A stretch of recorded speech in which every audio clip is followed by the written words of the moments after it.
राजस्व बढ़ाने के चक्कर में शराब के ठेकों की महंगी नीलामी के चलते 240 ठेके नीलाम नहीं हो पाए, जिसको देखते हुए हिमाचल में सरकार ने सरकारी कॉरपोरेशंस के माध्यम से शराब बेचने का मन बनाया है।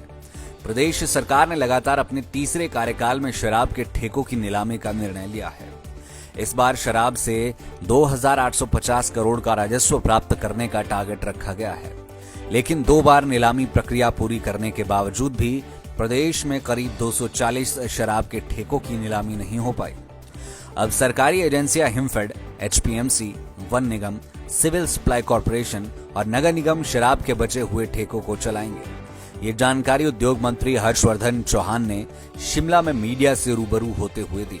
उन्होंने कहा कि नीलामी के बाद जो ठेके रह गए हैं उनको अब एग्रो इंडस्ट्री कॉरपोरेशन, हिमफेड, एसआईडीसी के माध्यम से चलाया जाएगा। इसके लिए बाकायदा बैठक में फैसला ले लिया है और 1-2 दिन में इन ठेकों में शराब बिकनी शुरू हो जाएगी। जो शराब के ठेके हैं, कैबिनेट ने क्योंकि फैसला किया है कि जो शराब के ठेके 5 ज़िलों में नहीं बिके हैं उनको जो है बोर्ड्स एंड कॉरपोरेशन को दिया है, जिसमें एचपीएसआईडीसी है, जीआईसी जनरल इंडस्ट्री कॉरपोरेशन है, सिविल सप्लाई कॉरपोरेशन है, फॉरेस्ट कॉरपोरेशन है, हिमफेड है। तो इनको कॉरपोरेशन को किया, इन कॉरपोरेशन ने सभी ने तैयारी कर ली है। आज हमारी जो है वो जीआईसी की मीटिंग और एचपीएसआईडीसी की बोर्ड ऑफ डायरेक्टर्स की मीटिंग हुई है, जिसमें हमने एमडीज़ को अधिकृत किया है कि वो इन शराब के ठेकों के लिए जो भी औपचारिकताएं पूरी हैं उनकी हमने आज परमिशन दी है और 1-2 दिन में जो है वो ऑफिशियली जो है इन ठेकों को जो है जो कैबिनेट ने हमें अलॉट किए हैं हम उसको ऑपरेट कर देंगे, क्योंकि ऑपरेट कर देंगे। हमने सारी तैयारी कर दी है।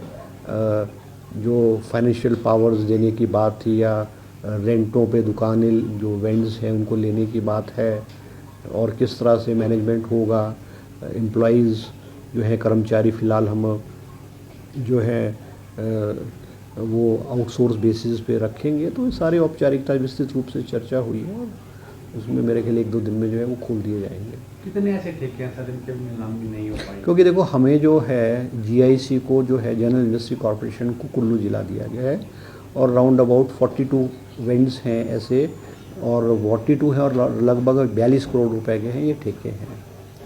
और जो मंडी ज़िले में जो है वो कोई 23 के करीब ठेके हैं जो एचपीएसआईडीसी को दिए हैं, 23 के करीब है। तो दोनों के बोर्ड ऑफ डायरेक्टर्स की मीटिंग हुई है और जो भी डायरेक्शंस हमने देनी थी वो बोर्ड्स ने आज उनको एमडीज़ को दी है। इस बार क्या रेवेन्यू बढ़ेगा सर जिस तरीके से नहीं, बेसिकली ये जो ठेके हैं जो ओपन ऑक्शन में नहीं गए ये ठेके वो हैं, एक तो ये ग्रामीण क्षेत्रों के ठेके हैं और जहाँ पे इनको जो प्राइवेट वेंडर्स को लगा कि वो इकोनॉमिकल वायबल नहीं है तो ये वो ठेके हैं।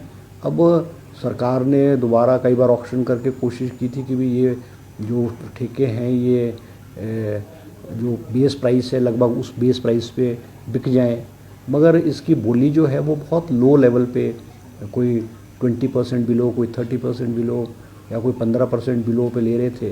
तो सरकार ने फैसला किया कि भाई ये जो ठेके है इन स्टेट को जो लॉस है ये लॉस ना हो और ये लगभग मेरे ख्याल अब पूरे स्टेट में राउंड अबाउट 240 के करीब जो हैं ठेके हैं जो अभी तक नहीं हुए हैं और शायद इसकी एक बार एक्साइज एंड टैक्सेशन डिपार्टमेंट कल फिर से जो है वो एक बार इनसे नेगोशिएट करके मुझे लगता है चर्चा करे। अगर नहीं होगा तो हमने जो है कल शाम को या परसों जो है एचपीएसआईडीसी मंडी के और कुल्लू के ठेके जो है वो खोल दी।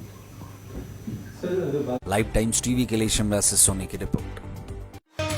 त्योहार की इस सुहानी सीजन में गोयल मोटर्स नेटवर्क की सोलन और शिमला स्थित नेक्सा शोरूम में पाई इंडिया की सबसे पसंदीदा गाड़ियों पर खास ऑफर। इग्निस, बिलेनो, फ्रॉन्स, जिम्नी और ग्रैंड विटारा जैसी शानदार गाड़ियों को खरीदने का साल का सबसे बेहतर वक्त। नेक्सा का खास ब्लैक एडिशन उपलब्ध है। सभी तरह की गाड़ियों से एक्सचेंज और अपग्रेड ऑफर भी। तो देर किस बात की, आज ही सोलन या शिमला में गोयल मोटर्स के नेक्सा शोरूम में पधारे और पाएं कार खरीदारी का एक कभी ना भूलने वाला सुखद अनुभव।